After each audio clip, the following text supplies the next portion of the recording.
Muy buenos días, buenas tardes a todos. Bueno, en esta ocasión estoy haciendo la clase de esta forma para que ustedes no se atrasen debido a las circunstancias que fueron ocurriendo eh, esta semana producto de las lluvias. Así que espero primeramente que estén todos muy bien en sus casitas. Y bueno, ahora vamos a lo que nos convoca.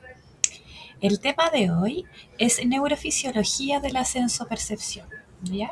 Recordarles que para que usted no vaya quedando con ciertos vacíos, tiene que repasar algunos conceptos importantes como potencial de membrana, potencial de acción, ¿verdad? Más todo lo que vimos en la clase 3. Yo me atrevo a decir que esta es una de las más densas, por lo tanto, por favor, si sabe que está un poco más débil en algunas áreas, reforzarlas. Pero vamos al tema. Eh, en la clase anterior, nosotros estuvimos siguiendo el camino que recorre, ¿no es cierto?, la información de los receptores hasta que llega hasta nuestro cerebro o corteza, ¿cierto?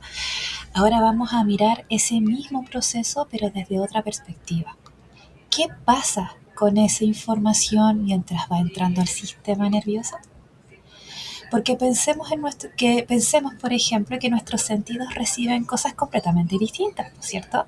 Al ojo, ¿qué le ocurre? Al ojo llega la luz, la piel recibe la presión, la temperatura, y en nuestro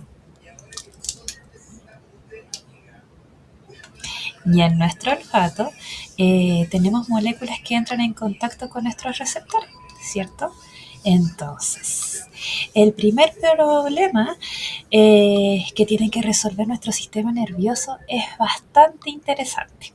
¿Cómo puede trabajar con estímulos que son tan diferentes, verdad? Lo que hace es transformar esas distintas formas de energía en señales que las células nerviosas puedan utilizar, ¿cierto? Y ese proceso usted ya lo conoce porque lo he nombrado varias veces y se llama transducción sensorial. ¿Ya? Y aquí quiero que se queden con una idea que es sencilla. El cerebro no recibe literalmente la luz que entró por nuestro ojo, tampoco la presión que hacemos sobre la piel. Lo que recibe finalmente es actividad nerviosa que se produjo a partir de esos estímulos. ¿Ya? Como, a ver, es como si cada sentido tuviera que convertir información a un lenguaje que nuestro sistema nervioso pueda procesar. Un estímulo constante puede dejar de ser tan evidente. Ahora pensemos en algo que probablemente a todos les ha pasado muchas veces. Cuando nos colocamos la ropa, ¿verdad? O nos ponemos un reloj, ¿qué ocurre ahí? Al principio, ¿qué se siente? Lo sentimos claramente, sobre todo cuando nos compramos ropa nueva y la etiqueta molesta, ¿cierto? El reloj depende. A mí me pasa bastante que cuando se me empieza a enchuecar y a pegar en el huesito de acá, ya lo vuelvo a sentir. Pero al principio, entonces, lo sentimos claramente en nuestra piel, pero después de un rato, ¿qué empieza a ocurrir? Después de varios minutos, ya no sentimos que está ahí, ¿verdad? O no nos damos cuenta que sigue ahí. Pero desapareció el estímulo. La ropa, el reloj desapareció. No, pues cierto. La ropa sigue tocando nuestra piel y el reloj sigue en nuestra muñeca, ¿verdad? Entonces, ¿qué fue lo que cambió? Lo que cambió fue nuestra respuesta frente a un estímulo que está constante, ¿verdad? Y aquí tenemos que tener cuidado porque esto puede ocurrir por varias razones. Por ejemplo, puede disminuir la respuesta de algunos receptores sensoriales, pero eh, también pueden participar procesos posteriores, por ejemplo, como la habituación o como la atención, que es posteriores porque después los vamos a ir bueno, vamos a ir trabajando al desarrollo de la clase, pero la atención y la habituación son procesos que son bastante, ¿se acuerdan de los niveles básicos a nivel de receptor y a niveles más complejos? Ya la atención estaría justamente en uno de esos niveles más complejos. Por eso vamos a asumir, ¿verdad?, que cada vez que dejamos de notar algo, o sea, no tenemos que asumir, perdón, nosotros no tenemos que asumir que cada vez que dejamos de notar algo, va a significar que el receptor se echó a perder, que dejó de funcionar. Y para eso los invito a que pensemos en el siguiente ejemplo, el sonido, ¿cierto? El sonido, pero el sonido constante de un reloj. Está todo el rato tic-tac, tic-tac, tic-tac, ¿cierto? Al principio los podemos escuchar y de hecho puede ser hasta molesto, pero después de un rato vamos a dejar de prestarle atención. ¿Cierto? Ahora, si alguien nos pregunta por el sonido, probablemente vamos a notarlo al tiro de nuevo. En mi caso, me pasa, no sé, a quienes tienen gatos, me pasa con los bebederos de gatos. Estos como que tienen la florcita, en la noche se escucha, sobre todo porque siempre se me olvida recargarlo con más agua. Entonces empieza a sonar así como una vertiente. Y es molesto. Después ya me gana el sueño hasta que ocurre algo que me vuelve como a sacar de ese sueño pesado y lo vuelvo a escuchar inmediatamente. Ya. Antes de existir una señal neural, debe existir una forma de energía. Entonces, antes de que nos pongamos a hablar de señales eléctricas, necesitamos partir por algo que todavía es muy básico. Y les dije, hay que aprendérselo muy bien. El estímulo. ¿Qué es lo que era un estímulo? Un estímulo siempre es un cambio físico o químico, ¿se acuerdan? Que puede ser detectado por algún receptor. Pero nuestros receptores no pueden detectar absolutamente todo lo que existe en nuestro alrededor. Por ejemplo, ¿se acuerdan que yo les había hablado de una forma de radiación electromagnética que nuestros ojitos no podían ver? También les había hablado de ciertas frecuencias de sonido que tampoco podemos escuchar, que eran las muy agudas o las muy tenues. ¿No? Ahí disculpen si me equivoco un poco en la palabra. Ahora, eso no significa que no existan como tal, significa que nuestros receptores no están preparados para poder detectarlas. Cada receptor tiene cierta sensibilidad. ¿Se acuerdan que yo igual le había dicho? Tenía que ser sensible. Y acá aparece un concepto bien importante también, y es que vamos a hablar del estímulo adecuado que está viendo ahí usted en el PPT. Este tipo de estímulo adecuado. Este es el tipo de energía frente al cual el receptor es muy sensible. ¿Sí?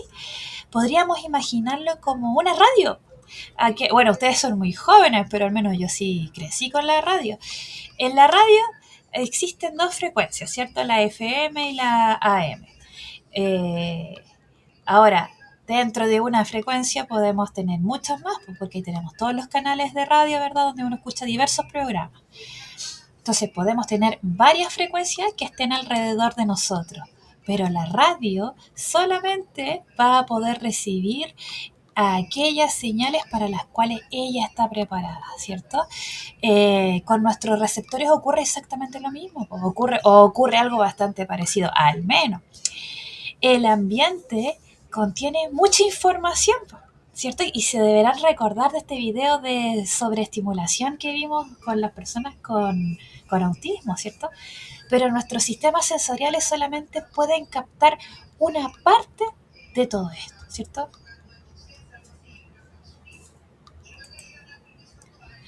Las señales eléctricas dependen del movimiento de iones. Acá ya a lo mejor me está colocando cara de que no, la profe va a empezar a decir cosas raras. Lo más probable es que sí, pero vamos a ver si nos sale bien para que no me pueda entender. Yo creo que hasta ahora no está difícil.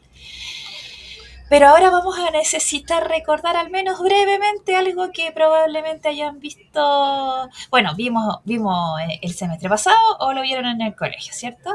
Que las células tienen membrana. A lo mejor en la ayudantía igual reforzaron esto. Las células tienen una membrana que separa el interior del exterior.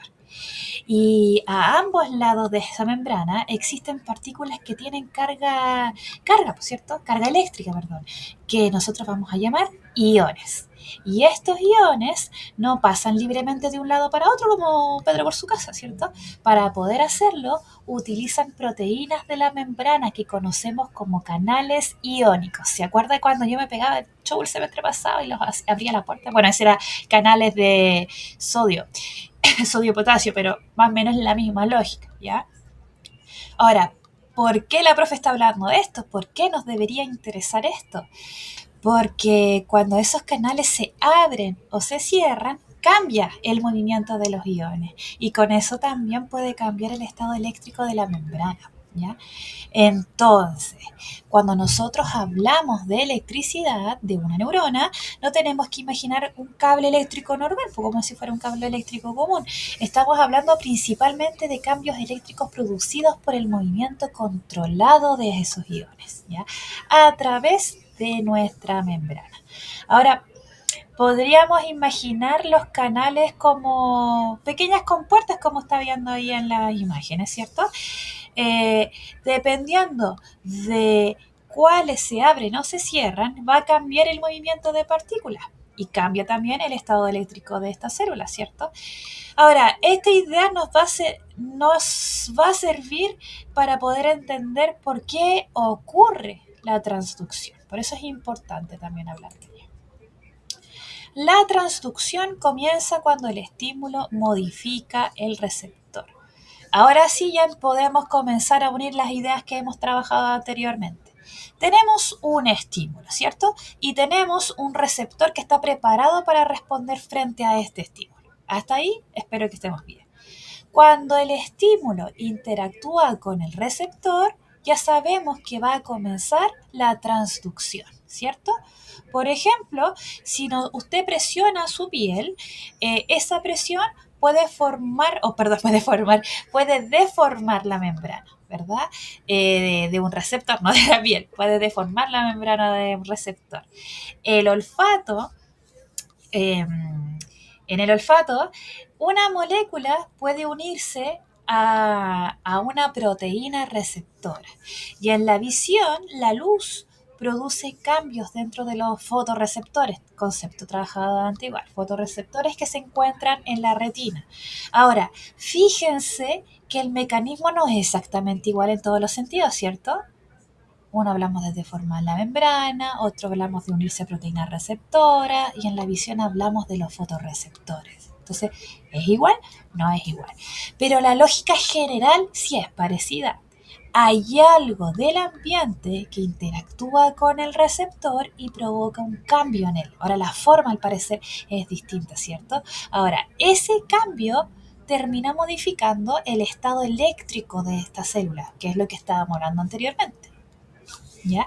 Ahora, en algunos receptores el cambio puede hacer que la membrana se vuelva menos negativa y esto es algo que lo trabajamos el semestre pasado también, cuando era menos negativa lo llamábamos despolarización y en otros sistemas puede ocurrir una hiperpolarización, ¿cierto? No necesitan ahora memorizar esto o este mecanismo en específico. ¿Qué es lo importante? Lo importante es que usted me comprenda la lógica, ¿cierto? La energía del estímulo comienza a convertirse en una señal que el sistema nervioso puede utilizar. El potencial receptor representa inicialmente la magnitud del estímulo. Ahora, una vez que el estímulo ha producido ese cambio eléctrico, aparece otro concepto que va a ser importante para nosotros y es el potencial receptor. Profe, usted no me enseñó el potencial receptor, no, pero sí conoce el potencial de membrana y podríamos decir que uno contiene al otro, ya no están muy lejanos. Ahora sí del potencial de acción. Potencial de membrana, potencial receptor, ténganlos ahí. Podríamos decir que uno contiene al otro. Pero ¿qué es lo que es el potencial receptor? Reseteémonos, partamos de cero. No conocemos el potencial receptor. A lo mejor cuando yo vaya hablando va a decir, ya, ahora sí lo puedo unir a esto otro que sí conozco, ¿ya? Potencial receptor es un cambio eléctrico, pero un cambio eléctrico local, ¿ya? Que se produce como consecuencia justamente de la estimulación, ¿ya? Una característica fundamental que tiene es que es graduado. ¿Y qué significa que sea graduado? que va a poder variar en la magnitud, ¿cierto? Para eso volvamos a pensar en nuestra piel. Si yo aplico una presión pequeña, podemos producir entonces un cambio pequeño, pero si aumentamos la presión, el cambio puede hacerse mayor. Por eso podemos imaginar al potencial receptor como si fuera un regulador de intensidad de una lámpara. ¿Han visto estas lámparas que tienen como un pirulo que uno lo puede ir ajustando? ¿Verdad? Es lo mismo. No tenemos solamente dos posibilidades, no es una dicotomía, sí o no, ¿verdad? O blanco o negro, que sí lo hace el potencial de acción, ¿ya? El potencial receptor al parecer tiene matices, ¿ya? Podemos tener varios niveles entonces. Y esto va a ser bien importante porque el potencial receptor no es exactamente lo mismo que un potencial de acción, ¿sí? Dependiendo del sistema sensorial, además, es dependiendo del sistema sensorial, además el receptor puede ser parte de la propia neurona sensorial o puede existir una célula receptora que después comunique con la neurona o con una neurona. Ahora, en ambos casos tenemos la misma finalidad. Comenzamos a transformar el estímulo en información que pueda continuar avanzando por el sistema nervioso. Recuerden que eso estaba explicando, si se me está perdiendo, recuerden que ahora queremos explicar cómo llega, pero en más detalle, ¿cierto? No era como se lo enseñé yo. Estímulo, receptor, transducción, llega al cerebro. Fin, sí, pero ahora si se dan cuenta, hay mucho más proceso. No era transducción y listo. Ahora sabemos que la transducción implica un cambio en la carga también. Eh, que esa carga tiene ese proceso, lo vamos a conocer como potencial receptor. ¿Se dan cuenta entonces? O que los sentidos, por muy que manden la información a nuestro cerebro, no todos usan el mismo camino, ¿verdad? Tienen formas distintas, pero el punto en común es que sí o sí tenemos que traducirlo en un idioma que sea común para nuestro sistema nervioso, que lo pueda lograr entender. ¿Se dan cuenta? Es eso, por si se me está perdiendo un poco. Sigamos. El potencial receptor y el potencial de acción cumplen funciones diferentes. Y es cierto. Ahora vamos a ir conectando dos conceptos que se pueden confundir. Es el potencial receptor y el potencial de acción. Entonces vamos a volver al ejemplo de la piel. Yo les había dicho que una presión suave puede producir un cambio pequeño, ¿cierto? Un cambio pequeño en el receptor, no nos olvidemos.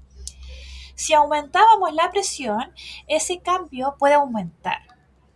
Y ese primer cambio, como les dije que era el potencial de receptor, graduado. Entonces, ese primer cambio graduado va a corresponder a un potencial receptor.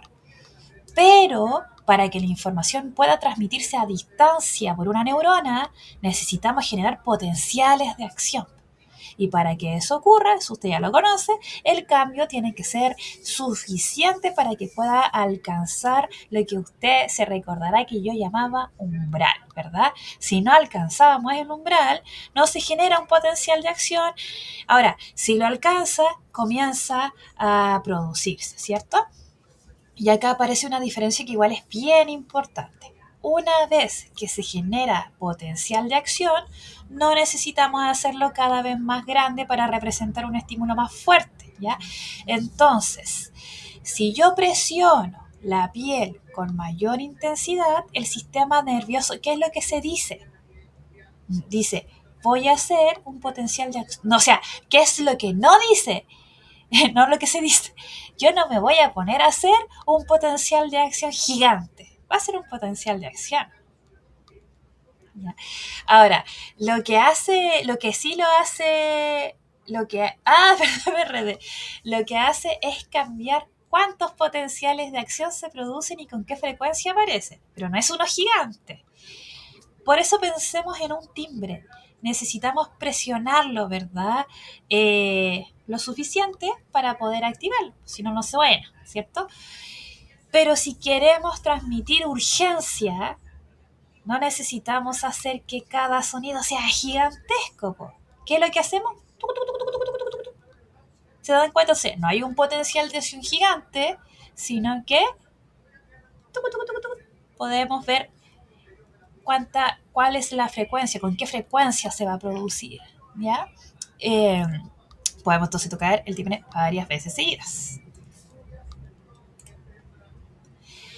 La modalidad depende del sistema sensorial que se activa. Ya, acá nos va a aparecer una pregunta que la podemos considerar bien interesante. Si los potenciales de acción de distintas neuronas son eléctricamente parecidos, ¿cómo sabe nuestro cerebro si estamos viendo luz, estamos escuchando un sonido o estamos sintiendo algo en nuestra piel? Y la respuesta está principalmente en dónde fue que comenzó la señal y por qué.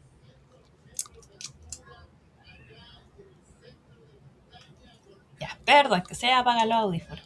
Les decía que la respuesta a esta pregunta está en dónde comenzó la señal y por cuál caminito o por cuál vía, esa es la palabra técnica, por cuál vía va viajando. Sabemos que la luz que activaba fotorreceptores de la retina, ¿cierto? Y esa información sigue por las vías visuales. Un sonido activa receptores que se encuentran dentro de nuestro oído interno y la información sigue por las vías auditivas. El tacto activa receptores de la piel y la información sigue por las vías somatosensoriales, ¿ya? Ahora, al tipo de experiencia sensorial, visión, audición, tacto, entre otras, lo vamos a llamar modalidades sensoriales. ¿Cuál sentido coge? Modalidad sensorial. Entonces, el potencial de acción no necesita llevar una etiqueta que diga, hey, esto es luz, esto es sonido, ¿ya? La identidad de la información depende de qué receptores y qué vías están activos. Y a esta idea se le conoce como principio de línea marcada, ¿ya? Para que lo tenga ahí dentro de conceptos importantes de la clase. Podríamos imaginar distintas líneas telefónicas, ¿ya? Todas pueden transmitir señal eléctrica, ¿verdad? Pero cada una conecta con un destino diferente. Hay muchos millones de casas acá en Antofagasta. Entonces, el sistema nervioso ocurre algo bastante parecido. Va a importar mucho qué circuito está llevando la información. La intensidad, sí, ¿cierto? A ver, modalidades, ya, sí. La intensidad se codifica mediante frecuencia y reclutamiento. Ya sabemos cómo distinguir diferentes modalidades sentidos, ¿ya? Ahora pensemos en otra pregunta. ¿Cómo sabe el cerebro si un estímulo es suave o es intenso? Entonces volvamos a apretarnos, volvamos a presionar nuestra piel. Cuando aumentábamos la presión, aumenta el potencial receptor, ¿verdad? Recuerden que es el primero, después viene el otro. Y esto puede hacer que la neurona genere potenciales de acción con mayor frecuencia, si aumentamos más fuerte, ¿ya? Entonces, ¿qué le quiero decir con esto? En un mismo periodo de tiempo pueden producirse más señales. Pero además ocurre otra cosa. Un estímulo más intenso puede activar una mayor cantidad de receptores y de fibras nerviosas de esta zona, ¿ya? Yo estoy apretando así, entonces acá hay mucho más, sobre todo en nuestras manos, acuérdense del homúnculo, hay muchos receptores acá, ¿ya? A diferencia de otros lugares de nuestro cuerpo, bueno, no me acuerdo si me estaría adelantando, pero a diferencia de otros lugares de nuestro cuerpo que están como, se percibe como un todo, ¿ya? En las manos no, justamente porque nuestras manitos necesitan sentir los detalles, ¿ya? Ve por querer explicar algo, además me perdí. Sí, les decía entonces que al presionar más fuerte, ahí vamos a activar mayores cantidades de receptores y también de todos los nervios, fibras nerviosas que se encuentran aquí, ¿verdad? Entonces, tenemos dos mecanismos que nos van a ayudar a poder representar esa intensidad. Una es la frecuencia con la que se producen los potenciales de acción y la cantidad de receptores o fibras que están participando, ¿ya? Y acá nosotros podemos imaginar a alguien que golpea una puerta, pero no así, sino tuk tuk, ¿cierto? Alguien que está golpeando una puerta. Si quiere llamar nuestra atención, va a pegar con mayor urgencia, ¿cierto? Puede golpear muchas veces seguidas. Y si además varias personas, y si además varias personas van golpeando al mismo tiempo, la señal sería todavía mucho más evidente para nosotros. Ahora, algo así ocurre en nuestro sistema nervioso. Un estímulo que es más intenso genera obviamente mucha más actividad, pero no necesita producir potenciales de acción individuales cada vez más grandes. La duración se representa mediante el patrón temporal de respuesta. O sea, también necesitamos representar cuánto dura un estímulo, ¿cierto? Y hasta ahora hemos hablado del tipo de estímulo y de su intensidad, pero el sistema nervioso también necesita saber cuándo aparece un estímulo, cuánto tiempo permanece y cuándo desaparece, ¿cierto? Pensemos en apoyar, ¿se acuerdan cuando los hice cerrar los ojos y apoyar o sentir la mesa? Ponga en su casa las manos sobre la mesa. Ahí tenemos que algunos receptores responden especialmente cuando nuestra manito toca la mesa, cuando permanece apoyada, ¿ya? Eh, y cuando la retiramos también. ¿Sí no me entendió? ¿De nuevo? Que me envuelve por eso. Entonces, si ponemos la manito sobre la mesa, van a haber receptores que van a responder cuando la mano toca la mesa y cuando la sacamos, ¿ya? Ahí sí. Entonces, son muy buenos detectando cuando hay un cambio, cuando algo cambió. Ahora, hay otros que continúan respondiendo mientras nuestra mano permanece apoyada. O sea, dijimos que hay uno que avisa, sapea, ¿cierto? Cuando levantamos y cuando tocamos, perdón, y levantamos. Ese acto de presionar y levantar, hay uno que va a avisar. Pero hay otro que mientras está la mano puesta, continúa respondiendo, ¿ya? Y estos son útiles para poder informar la presión. Está informando, hey, todavía está acá la presión, todavía está acá la presión. Estamos presentes, estamos activos, ¿ya?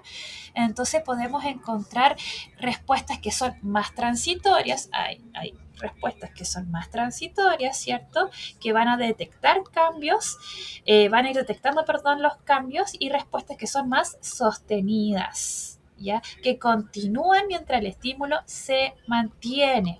Podemos imaginar dos tipos de alarmas, ¿cierto? Una nos va a avisar cuando una puerta se abre o se cierra, eh, y la otra va a continuarnos avisando mientras mientras la puerta permanece abierta, ¿ya?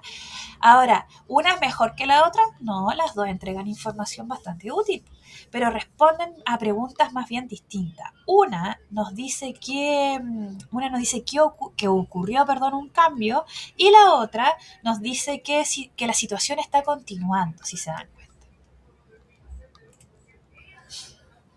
La localización depende de los campos receptivos. Perdón, estoy toda ciega. Un segundito de hidratación. Ya. Ahora, esta es la parte que yo me había adelantado. Ahora pensemos en cómo podemos saber dónde ocurrió un estímulo, ¿ya?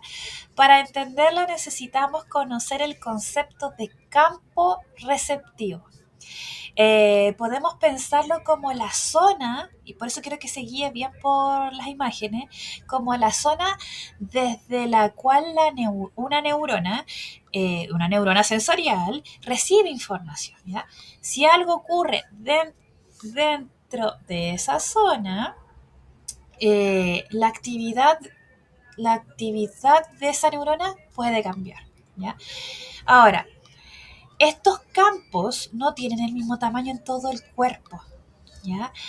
Yo les decía recién nuestras manitos más sensibles, ¿cierto? Por ejemplo, en nuestros dedos, los dedos, tenemos una gran capacidad de distinguir pequeños detalles. Por eso ya, el ejemplo perfecto, ahora yo que tengo todo el dedo hinchado, son los padastros. Cuando sale ese cuerito y empieza a molestar, notar y uno siente ese detallito, siente ese cuerito de una máscara y uno sigue sintiendo el cuerito, ¿cierto? Podemos, podemos distinguir entonces esos detalles que son pequeños. Eh, También podemos notar dos puntos. Ahí, como pueden ver en la imagen, podemos notar que dos puntos están separados aunque estén bastante cerca. Ahora, en otras zonas como en la espalda, que se puede ver ahí también, esa presión es menor. Si dos puntos están demasiado juntos, podemos llegar a sentirlo como si fuera uno solo. O sea, si yo me pincho aquí y aquí, ay, a ver, ya si esto fuera mi espalda y me pincho aquí y al ladito, yo voy a sentir como que si fuera uno solo. A eso va. ¿Sí? Ahora, eso tiene relación, entre otras cosas, con el tamaño y con la organización de estos campos receptivos. Yo me los imagino como esos campos de fuerza, como este círculo que me está rodeando, ¿verdad? Hasta ahí yo recibo. Hay algunos que son como en el dedo, se dan cuenta, y muchos, muchos, muchos, muchos. Y en la espalda son más amplios. Eh, entonces, una manera sencilla para poder imaginarlo es pensar en la resolución de la fotografía. Y este ejemplo creo que lo usé en la clase pasada. Cuando nosotros tenemos muchos píxeles pequeños, podemos representar mucho detalle. Pero cuando tenemos píxeles grandes, la precisión va disminuyendo. ¿Ya? Por eso nuestras manos y especialmente nuestros dedos son tan buenos para poder explorar, ¿verdad?, pequeños relieves, texturas, ¿cierto? Incluso pensemos en las personas que leen con braille. ¿Cómo podría leer? Porque nuestros deditos lo pueden sentir. La adaptación reduce la respuesta frente a estímulos constantes, o ante una estimulación sostenida. Volvamos ahora al ejemplo con el que comenzamos. ¿Ya? Si nos colocamos un reloj y al principio sentimos, ¿cierto? Sentimos que está tocando nuestra piel, después ya de algunos minutos ya prácticamente ya lo dejamos de notar, ¿verdad? Una de las cosas que puede estar ocurriendo se llama adaptación sensorial. Márquelo. La adaptación ocurre cuando un estímulo se mantiene, ¿ya?, y la respuesta de nuestro receptor va disminuyendo con el tiempo. ¿Ya? Ahora, como les dije antes, eso no significa que el receptor se echó a perder, que el receptor se cansó o que dejó de funcionar. No, significa que su respuesta frente a una estimulación que está constante se redujo. ¿Ya? Y eso tiene una ventaja gigantesca para nosotros, porque usted puede estarme diciendo, ya, pero Emilia, ¿qué me importa? Sí, es bastante importante porque nuestro sistema sensorial necesita ser especialmente sensible a los cambios. O si no, puro accidente nos pasaría.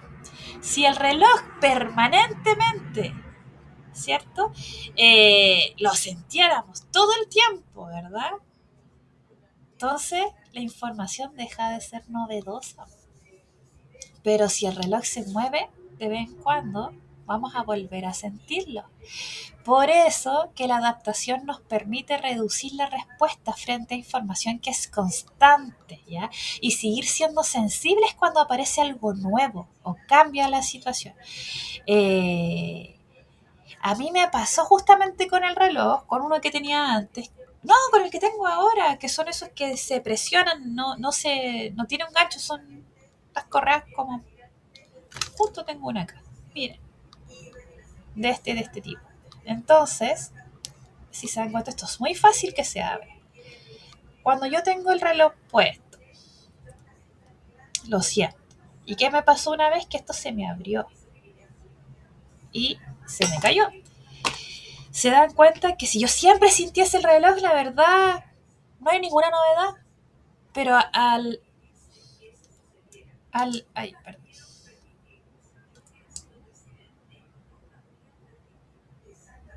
Ya. Pero al ya irse adaptando, ¿cierto? Somos más sensibles a cualquier cambio. Entonces yo pude lograr sentir que se me estaba deslizando porque hubo un cambio. Espero que ahí se haya quedado más clarito.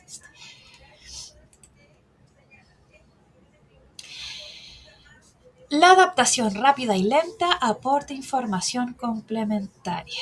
Ahora, no todos los receptores disminuyen su respuesta a la misma velocidad. Recién dijimos, hay receptores que van disminuyendo su respuesta porque ya se van adaptando, ¿cierto? Pero pensemos que estamos sosteniendo la tasa que hemos usado en todas las clases, ¿cierto? Algunos receptores continúan enviando información mientras la tasa permanece en nuestra mano. ¿Ya? Ahora, gracias a esa información podemos saber que seguimos en contacto con ella y mantener, ¿cierto?, la presión adecuada, no la voy soltando, ¿verdad? Ahora, a estos los podemos relacionar con una adaptación lenta. Y ojo con el nombre, que sea lento no significa que reaccionen lentamente cuando aparece el estímulo. Significa que su respuesta disminuye lentamente, por lo que pueden continuar informando mientras el estímulo se mantiene. Entonces, estamos ahí, ¿verdad? Entonces, no es que llegue, pum, si no la soltaríamos. Ahora, hay otros receptores que sí son especialmente sensibles a cambios. Responden con fuerza cuando nosotros tomamos la taza, cuando la soltamos, ¿cierto? O cuando hay algo importante, cuando se nos empieza a deslizar la taza, estoy así, ay no, que me da miedo que se me vaya a caer. A ver, si se me empieza a deslizar así, también son muy sensibles. Entonces ahí, si se dan cuenta, perdón, cuando pasa eso, ahí ese tipo de respuesta va a corresponder a la adaptación rápida, ¿ya? Si nada cambia, disminuyen rápidamente su actividad. Entonces, si se dan cuenta, tenemos dos tipos. De todas formas está el apoyo en el PPT. Uno, nos ayudan a saber si la tasa sigue ahí. Y los otros nos avisan rápidamente cuando algo cambió. Podemos imaginarnos como si fueran dos tipos de vigilantes. Pues uno está pendiente de los cambios y avisa inmediatamente cuando ocurre algo, y el otro continúa informando mientras la situación se mantiene. La adaptación no funciona igual en todos los sentidos, ¿es cierto? Ahora ya, finalmente, es importante entender que la adaptación no ocurre exactamente de la misma manera en todos nuestros sistemas sensoriales. Por ejemplo, el tacto, podemos dejar de notar la presión, eh, eh, podemos dejar de sentir la presión de la ropa con nuestra piel, ¿verdad? En el olfato ocurre algo que es muy cotidiano, ¿cierto? Si no entramos a una habitación, o entramos a un gimnasio, ¿cierto? No sé, sentimos ¡pum! La patada del olor, ¿cierto? Pero después ya de permanecer un rato ahí ya comenzamos a notarlo mucho menos. En el caso de la visión existen mecanismos de adaptación. Por ejemplo, cuando pasamos de un lugar que tiene mucha luz a un lugar que es más oscuro.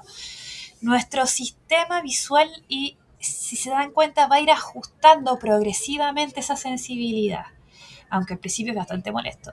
Pero hay sistemas en los que necesitamos mantener información durante mucho más tiempo. ¿Se acuerdan de la propiocepción, verdad? Donde nosotros sabemos que está nuestra extremidad. Por ejemplo, eh, ¿qué le había dicho yo de la propiocepción antes? Que era la que, yo me estoy ahí apoyando del Power, era la que nos daba información respecto a la posición y el movimiento de nuestro cuerpo. Ahí está. Por eso yo les decía que si nosotros cerrábamos los ojos y levantábamos la mano, nosotros sabíamos, ¿cierto?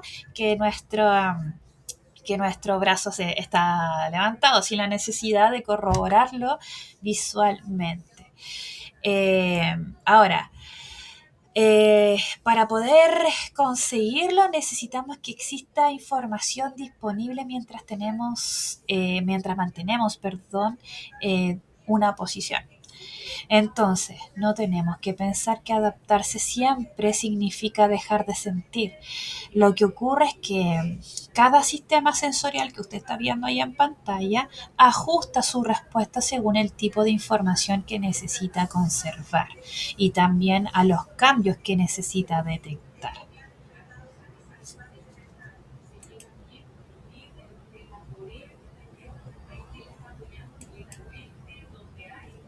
Ya. A ver acá. Bueno, estos son conceptitos que les sugiero que se repasen. Adaptación, habitación y atención no es lo mismo. Y este caso integrado, chicos, quiero que me lo hagan para que vayan monitoreando su aprendizaje. Ahí sí, aló. Para que vayan monitoreando sus aprendizajes, les sugiero de verdad que lo hago. Si se dan cuenta, he hablado casi en chino. He tratado de jugármela para que puedan entenderme bien. Sí lo tienen que hacer y va a estar en campus virtual como trabajo autónomo. Tienen que realizar un esquema. Ahora, en los esquemas yo no quiero que me haga una lista de cosas, ¿ya? Yo acá lo que estoy buscando es que se puedan visualizar, ¿verdad? Justamente los conceptos más importantes de la clase de 3 y 4, ¿ya? Como le dije, no quiero una lista de estructura y otra de proceso, porque la clase pasada fue de estructura, esta fue más de proceso. Debemos ir viendo, quiero que me muestren qué ocurre en cada estructura y cómo la podemos relacionar con la siguiente etapa. Por ejemplo, si estoy hablando, el receptor sensorial detecta un estímulo, realiza transducción, genera un potencial receptor. ¿Sí? Ahora, si usted va a utilizar flechitas, las flechas tienen que también tener un significado que sea claro. Pueden escribir arriba de la flechita, pueden escribir arriba de la flechita palabras como detecta, transforma, transmite, procesa, ¿ya? El esquema debe incluir al menos dos ejemplos. Pueden comparar tacto y visión o dos receptores en una misma modalidad sensorial. Eh, Pueden imaginar los chicos como el recorrido de una señal, ¿cierto? Deben mostrar dónde comienza, por qué estructuras pasa, qué ocurre en cada etapa y cómo finalmente puede ser procesada por nuestro cerebro. ¿Ya? Bueno, esto no lo alcancé a llenar del todo porque ya vimos lo que pasó. Así que ustedes saben, no voy a trabajar con fechas, yo simplemente lo voy a subir y luego yo tomaré las decisiones que correspondan respecto de décima nota chica. Así que te están advertidos desde el día 1 que tienen que realizarme las actividades autónomas, ¿sí o sí? ¿Ya, niños? Para finalizar también acá podrán encontrar, esta es la síntesis y esta es la bibliografía utilizada para la clase de hoy. Espero haber sido clara, espero que pueda escuchar esta grabación millones de veces. Lo bueno de al menos de haberlo hecho así, de que va a poder repasar la clase más veces, justamente las más complejas. Recuerden que la clase 3 también la tiene grabada, ¿ya? Así que espero que estén muy bien, cuídense mucho y recuerden que la próxima semana yo parto con clase 5, por lo tanto yo daré por hecho que usted ya escuchó y vio y repasó y estudió esta clase. Así que cuídense mucho y nos estamos viendo prontito. Chao.